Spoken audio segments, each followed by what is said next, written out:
네, 구독자 시청자 여러분 반갑습니다. 박 작가입니다. 비트코인이 단기간에 좀 크게 조정을 받았다가 하루 사이에 또 반등에 성공을 해서 중요한 지점들을 회복하는 모습들을 보여줬습니다. 이렇게 가격이 빠르게 회복하는 모습들을 보면서 앞으로 큰 조정이 오지 않고 계속해서 뭐 랠리를 이어가면 어떻게 하나 또 이런 생각들 하시는 투자자분들도 계실 텐데요.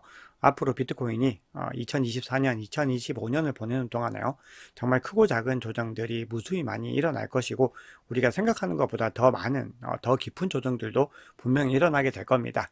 그런데 지금은 반감기를 기점으로 해서 아직까지 반감기가 지나가지 않은 시점이기 때문에 정말로 본격적인 어떤 랠리들은 시작을 하지 않은 것이죠. 그렇기 때문에 우리가 지금 시점에서는 너무 조바심을 내실 필요 없이 긴 호흡으로 시장을 바라보시는 게 가장 좋을 것 같습니다. 자, 그럼 오늘 시황에서도 이 시장에서 일어나고 있는 여러 가지 변화들을 객관적인 데이터들을 통해서 한번 알아보도록 하겠습니다. 네, 오늘 영상이 도움이 되셨다면 구독, 좋아요, 댓글, 알림 설정 정중히 부탁드리겠습니다. 네, 지금 비트코인 가격이 급등하고 있는 가장 중요한 요인으로는 비트코인 ETF발 수요를 갖다 들 수가 있겠죠. 지금 비트코인 현물 ETF에 대해서는 시장에서 어떤 평가들이 나오고 있냐면은 역사상 가장 성공적인 ETF 출시였다. 뭐 이런 평가들이 나오고 있습니다. 실제로 성과적인 측면에서 굉장히 높은 거래량이 나오고 있고 이 거래량이 미국의 가장 최고로 인기가 좋은 탑3에 들어가는 ETF들과도 견줄 수 있을 만큼 많은 성장들을 이뤄내고 있는 거죠. 그래서 지금 출시된 이후에 블랙락과 피델리티만 지금 28만 4천 개 정도의 비트코인을 지금 매집을 한 걸 확인할 수 있습니다. 네, 그리고 앞으로 2024년에 이 자산으로서 훨씬 더 높은 퍼포먼스를 낼 수밖에 없는 그 이유에 대해서 살펴보면은 지금 포트폴리오 관리자들과 금융 전문가들이 계속해서 지금 비트코인에 관심을 가지고 비트코인 현물 ETF를 담으려고 하고 있습니다. 그래서 유수의 어떤 회사들, 앞서 모건 스탠리도 소개를 해드렸는데 그런 회사들이 지금 뛰어들고 있는 거죠. 네, 그런데 미국의 기관들이 그렇게밖에 할 수 없는 이유가 뭐냐면은 비트코인이 내고 있는 엄청난 퍼포먼스 때문에 그렇습니다. 지금 비트코인이 어떤 수익률 측면에서 다른 S&P나 나스닥 그리고 뭐 크루드 오일 같은 이런 자산들을 뭐 압도하는 걸 볼 수가 있습니다. 금과는 뭐 비교할 수 없을 정도의 수익적인 퍼포먼스를 내고 있죠. 네, 그런데 이렇게 절대 수익률 외에도 위험 조정 수익률 측면으로 봤을 때도 비트코인이 모든 자산 중에서도 가장 높은 수준을 보여주는 걸 알 수가 있습니다. 그렇기 때문에 이 두 가지 측면 모두 다 이렇게 놀라운 성과들을 내고 있는 측면에서 기관들은 앞으로 더 많이 이 시장에 뛰어들 수밖에 없습니다. 네, 그리고 지금 조정에 대해서 건강한 조정이다. 또 이렇게 말씀을 드렸는데, 이렇게 계속해서 비트코인 가격이 급등을 했을 때 적정한 수준의 조정이 필요한 이유는 레버리지를 이제 청산하는 부분들이 있다라고 말씀을 드렸습니다. 그래야지 건강하게 더 많이 상승을 할 수 있다는 거죠. 그래서 이번에 레버리지가 대거 청산이 되면서 지금 보시면 이 노란색으로 표시된 부분들이 굉장히 많은 레버리지를 쓰고 있는 구간들이었는데 녹색으로 지금 다시 변경이 된 걸 볼 수 있죠. 그래서 연간 기준 비율에서 20%에서 무려 100%까지 급등을 했다가 다시 20% 수준까지 이제 돌아오게 된 겁니다. 그래서 이제 한번 다지기를 했기 때문에 비트코인은 더 꾸준히 상승할 수 있는 힘을 모았다. 이렇게 볼 수가 있겠습니다. 근데 여기다가 지금 현물 ETF가 공격적으로 계속해서 매수를 하고 있기 때문에 지금 시장에서는 머지않아 70K를 넘고 76K, 80K까지도 빠르게 갈 수 있을 거라는 예측들도 나오고 있는 거죠. 네, 그리고 비트코인이 우리가 예상했던 것보다 더 좋은 어떤 가격 회복력을 보여줬습니다. 지금 이번에 하락한 구간들이요, 굉장히 많이 하락을 한 겁니다. 지금 보시면 올해 들어가지고는 거의 두 번째로 크게 하락을 했고, 1년 사이로 봤을 때도 지금 굉장히 높은 수준으로 지금 가격이 지금 하락을 했던 거를 볼 수가 있는데, 이런 경우가 되면은 그 다음 날까지도 며칠 동안 계속해서 하락장이 이어질 수가 있는데, 이번에는 하루 만에 V자 패턴으로 그냥 반등을 해버리는 모습들을 볼 수가 있었습니다. 그러니까 최근에도 이렇게 가격이 무너지는 이런 모습들과는 완전히 대조적인 모습들을 보여줬다라는 거죠. 그래서 지금 상황이 이렇다 보니까 이 투자자분들은 오히려 비트코인이 이 가격에 큰 조정을 주지 않아 가지고 진입 타이밍을 잡지 못하면 어떡하나 이렇게 생각하시는 분들이 있는데요. 그렇게 진입 구간을 잡아가는 거는 비트코인은 앞으로도 계속해서 불가능합니다. 왜냐하면 지금은 시장의 상황들을 누군가가 명확하게 예측을 통해서 어떤 전략을 세우기에는 굉장히 쉽지 않은 상황이 됐습니다. 왜냐하면은 미국의 어떤 기관들의 수요에 의해서 만들어지는 부분들이고 어떻게 보면 미국의 기관들 혹은 고래들이 계속해서 끌고 가는 시장이 된 것이죠. 그렇게 됐을 때 우리 개미 투자자들은 여기에 우리가 잘 적응을 해서 대응을 해나가는 전략들이 중요합니다. 그렇게 됐을 때 우리는 이 구간에서 어떻게 해야 되느냐? 네, DCA를 통해서 진입을 하셔야 되고요. 계속해서 우리가 생각하는 구간에서 더 가파르게 오를 것 같다라고 판단이 되면은 뭐 조금 더 DCA 구간을 단축을 시키는 거고요. 만약에 그게 아니라면은 이 반감기 이후에도 조금 더 가격의 어떤 거시 경제적인 변수에 의해서 조정이 올 것 같다라고 판단되는 구간들까지 좀 감안을 해서 DCA를 또 잡아서 이제 매입을 해야 되는 거죠. 그래서 우리가 꼭 기억하셔야 되는 부분들은 많은 분들이 내가 생각하는 완벽한 진입 타이밍이 올 거다라고 생각을 하시면은 그건 오해입니다. 언제든 그런 타이밍은 오지 않는다라는 것을 반드시 염두에 두시는 것이 좋습니다. 네, 그리고 이런 상황에서 롱텀 홀더들, 즉 장기 보유자들과 숏텀 홀더, 단기 보유자들은 완전히 다른 움직임들을 보여줬습니다. 이번에 이제 가격이 하락을 했을 때, 가격이 하락을 할 때마다 이 단기 보유자들은요, 굉장히 많은 손실을 입고 거래소로 이체를 하는 부분들이 많이 있습니다. 그러니까 이 부분들이 단기에 들어왔다 보니까 가격이 조금만 내려가더라도 이제 크게 손해를 보게 되는 구간들이죠. 우리 장기 보유자들처럼 옛날부터 이걸 모아왔던 케이스가 아니라는 겁니다. 그래서 이번에도 단기 보유자들이 26억 달러 이상의 어떤 손실을 내고 거래소로 물량을 보냈다라는 거죠. 이 얘기는 이 단기 보유자들이 비트코인의 가치를 전혀 알지 못하고 비트코인이 앞으로 더 장기적으로 상승을 하게 될 텐데 그런 감안들을 하나도 하지 않고 들어왔다라는 걸 볼 수가 있습니다. 그래서 조금 하락하니까 더 큰 손실을 피하려고 시장에 던져버리는데 그 후에 바로 반등해버린다는 거죠. 그래서 이런 식으로 전략을 세워가시면 안 됩니다. 같은 상황에서 장기 보유자들 물량들도 거래소로 또 이동을 했는데요. 장기 보유자들은 완전히 다릅니다. 오히려 15억 달러 이상의 이익을 보고서 매도를 했습니다. 네, 특정한 고래들이 시장에 물량들을 내놓는 그런 시그널들도 나오고 있고, 그리고 장기 보유자 물량들이 서서히 시장에 풀리려고 하는 조짐들이 보이고 있지만, 여전히 그럼에도 지금 시점에서는 거의 대부분의 집단들이 비트코인을 매집하고 있는 것을 확인할 수가 있습니다. 지금 보시면은 굉장히 많이 매집을 하고 있는데, 특히나 이런 물량들이 그렇게 많지 않았던 이런 투자자들, 그리고 개인 투자자들까지도 지금은 대부분 다 매집으로 지금 전환을 한 것을 볼 수가 있습니다. 그나마 두 번째로 큰 규모의 고래가 지금 사고팔고를 조금 반복하는 듯한 모습들을 보이고 있는 거죠. 그러니까 지금 이런 시점은 결국은 반감기 기점으로 해서 오게 될 어떤 큰 상승들, 그런 것들을 기대를 하면서 많은 집단들, 사실상 거의 대부분의 집단에서 비트코인을 모아가고 있습니다. 네, 그리고 지금 가격 변화가 일어나는 동안에 6개월에서 12개월 동안의 어떤 물량들이 굉장히 많이 파괴가 되는 걸 볼 수가 있습니다. 11만 5천 개 이상의 BTC가 온체인으로 이동을 하는 모습들을 보이고 있는데요. 그러다 보니까 굉장히 많은 또 코인데이즈가 파괴가 되는 모습들을 볼 수가 있습니다. 그래서 지금 어떤 변화들의 어떤 물밑 작업들이 계속해서 일어나고 있는 부분들이 있는데요. 네, 그리고 이게 바이낸스 거래소를 중심으로 많이 일어나고 있습니다. 그래서 이 변화들은 뭐 어떤 걸 의미하는지는 조금 더 지켜봐야 되는 부분들인데 어쨌든 지금 시장에서 여러 가지로 여러 집단들이 다양한 계산들을 가지고 저마다 움직이고 있다는 것을 볼 수가 있는 거죠.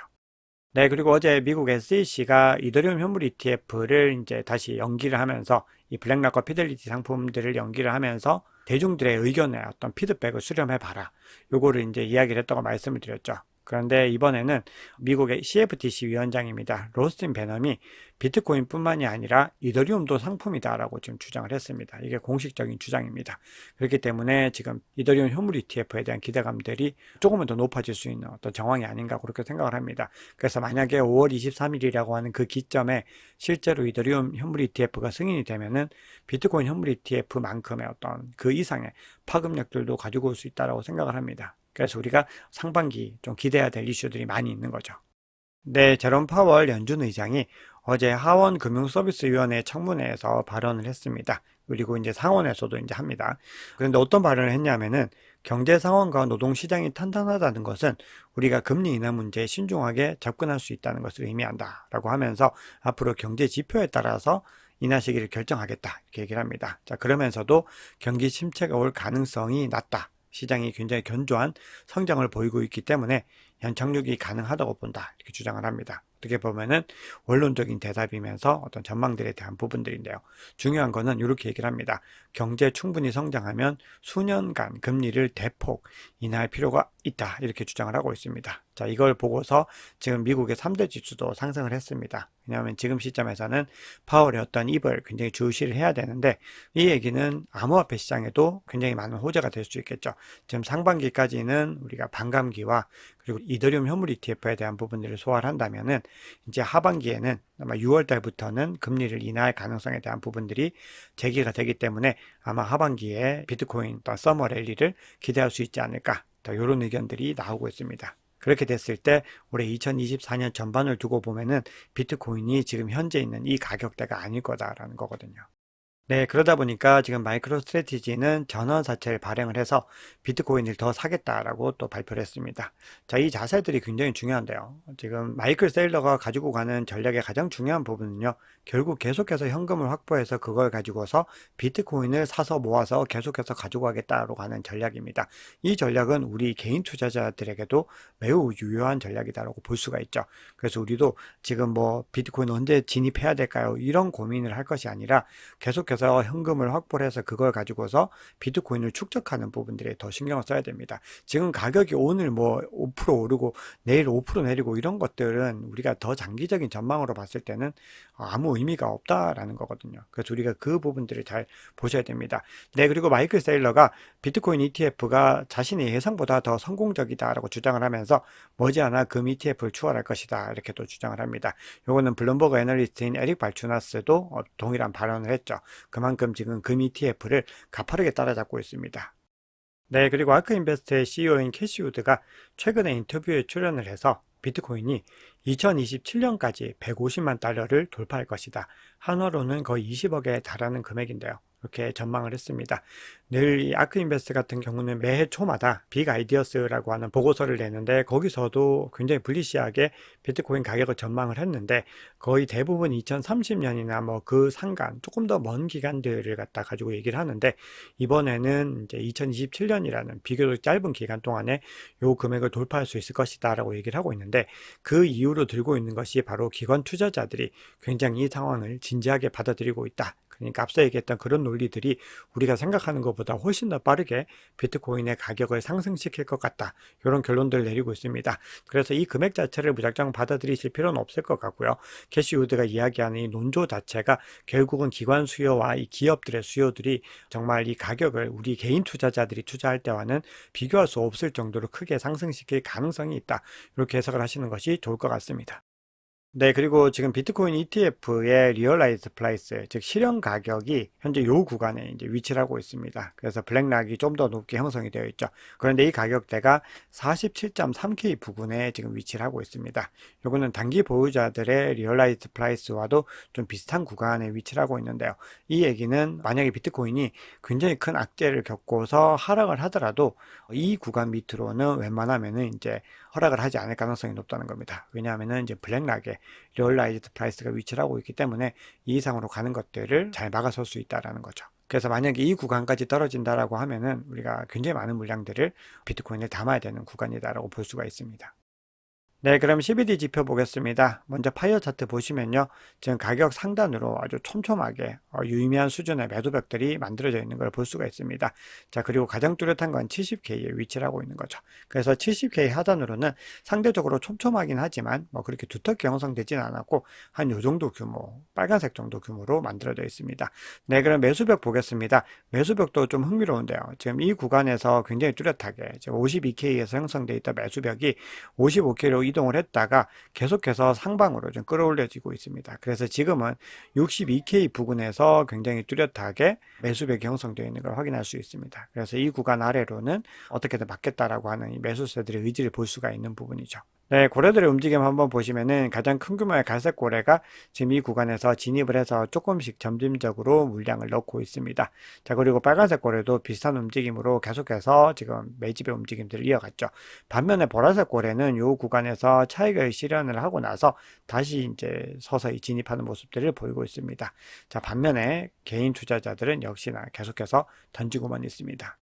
네, 그럼 비트코인 차트 보겠습니다. 네, 어제 비트코인 가격이 22EMA를 딱 터치라고 올라갔다고 말씀을 드렸죠. 그리고 계속해서 중요한 구간들에서 지금 유지를 하고 있습니다. 구간에서 움직이고 있는데요. 지금 중요한 거는 결국은 달러 최고점을 다시 한 번 더 뚫고 상승하는 것이 가장 중요하다라고 볼 수가 있습니다. 그래서 지금 매수세가 이 구간 위로 이제 만약에 상승을 했을 때는 앞으로 이제 76,000달러와 80,000달러까지도 지금 상승 추세를 이어갈 수 있는 여력들이 있습니다. 반면에 이 매도세들은 지금 이 구간을 지금 뚫지 못하도록 지켜야 되는 부분들이 가장 중요한 부분들이고요. 그리고 한 번 더 이 22MA 밑으로 지금 내려보내야 되는 부분들이 있는데 현 시점에서는 매수세가 조금 더 힘을 내고 있는 모양새입니다. 네, 그리고 매물대 구성으로 봤을 때도 지금 다시 비트코인이 중요한 가격 구간을 회복을 하면서 상단 영역에서는 매물대가 굉장히 옅게 형성이 되어 있는 걸 볼 수가 있습니다. 그래서 다시 한번 이 구간들을 쉽게 통과를 해서 69K 달러 최고점까지도 다시 갈 수 있는데 이건 어떻게 보면은 좀 의지의 문제다라고 볼 수가 있습니다. 언제든 갈 수 있지만 지금 계속해서 좀 다지기를 하면서 응축을 하고 있는 모습들이고요. 그렇게 또 응축을 하면은 우리가 최근에 경험했던 것처럼 비트코인이 또 어디까지 급격하게 랠리를 할지 알 수가 없습니다. 그렇기 때문에 우리가 생각보다 이 다른 알트코인들은 매집의 기회들이 아주 많이 남아 있습니다. 그래서 알트코인 장에서는 우리가 또 저마다의 역량으로 많은 돈들을 또 벌 수가 있는 부분들인데 지금 비트코인 같은 경우는 우리가 굉장히 저렴한 구간들은 이제는 조금씩 지나가고 있는 모습들이 있는 거죠. 네, 그러면 이더리움 차트와 솔라나 차트까지만 보겠습니다. 이더리움 같은 경우는 지금 다음 주에 덴쿤 업그레이드가 예정이 되어 있습니다. 그래서 지금 가격이 계속해서 랠리를 이어가면서 3600이라고 하는 중요한 저항 영역을 뚫고서 지금 상승을 하고 있습니다. 그래서 지금 3700, 3800까지 지금 가고 있는 상황인데요. 비트코인과 마찬가지로 22MA를 딱 터치를 하고 다시 반등에 성공을 했습니다. 그리고 지금 업그레이드 이벤트도 있기 때문에 굉장히 좀 긍정적인 움직임들, 그러니까 매수세가 더 많은 힘을 내고 있는 움직임들을 가지고 가고 있습니다. 그래서 현재 3,800 이상에서의 어떤 가격들을 계속해서 유지할 필요가 있고 그 이후에는 4,000까지도 뭐 충분히 갈 수 있는 여력들을 가지고 있다라고 볼 수 있습니다. 그런데 덴쿤 업그레이드 이후에는 일반적으로 업그레이드 이후에 상승분들을 또 토해내는 움직임들도 나오죠. 그래서 그 구간들 한번 잘 확인을 해 봐야 되는 부분이고요. 만약에 다시 한번 더 매도세가 이 흐름을 꺾고 싶다라고 했을 때는 22MA까지 다시 가격을 끌어내려야 되고 이 구간들을 하향 이탈했을 때는 또 요 구간 3,000달러 구간까지도 뭐 내려갈 수 있는 가능성들은 열려 있지만 그럼에도 지금의 추세상으로는 뭐 쉽지 않은 상황이다. 이렇게 볼 수가 있겠습니다. 그리고 지금 비트코인보다도 RSI가 더 과매수 구간에서 더 힘을 내고 있는 모습들을 확인할 수 있죠. 네, 솔라나 같은 경우는 지금 이더리움이 힘을 내면서 일시적으로 좀 주춤하는 모습들인데요. 비트코인과 이더리움이 22MA에서 반등에 성공을 했다면 이건 50SMA를 딱 찍고 반등을 하고 있습니다. 그래서 일반적으로 우리가 일일봉에서는 22MA와 50SMA를 좀 주목해서 보셔야 되는 이유가 여기에 있는 거겠죠. 그래서 지금 130달러 부근에서 지금 위치를 하고 있는데 중요한 거는 결국 143달러까지 빠르게 상승을 해서 이 구간을 이제 뚫고 올라가는 부분들이 중요합니다. 그래서 이 구간을 이제 넘어서게 됐을 때는 추세 자체가 좀 전환되는 부분들이 있기 때문에 158달러까지도 뭐 빠르게 상승할 수 있는 여력들이 열려 있다라고 볼 수가 있는 거죠. 그리고 만약에 매도세가 다시 힘을 낸다면은 요 구간까지 다시 한번 더 끌어내리려고 노력을 할 테고요. 그 이후에는 지금 9,000달러 부근까지도 시도할 수 있는 부분들이 있는데 지금 솔라나 같은 경우는 과매수 구간에서 내려갔다가 다시 조금 고개를 드는 움직임들을 보이고 있습니다. 그리고 솔라나 같은 경우는 올해 워낙에 많은 호재들이 있고 지금 여러 가지 어떤 이벤트들이 에어드롭을 중심으로 해서 뭐 디파이와 디핀 같은 섹터들을 중심으로 지금 시장에서 많은 어떤 영향력들을 보여주고 있는 거죠. 그래서 올해 솔라나는 기본적으로 전망이 꽤 좋은 프로젝트 중에 하나다 이렇게 볼 수가 있겠습니다. 네, 오늘 준비한 얘기는 여기까지입니다. 여러분 오늘 영상이 도움이 되셨다면 구독, 좋아요, 댓글, 알림 설정 정중히 부탁드립니다. 지금까지 박 작가였습니다.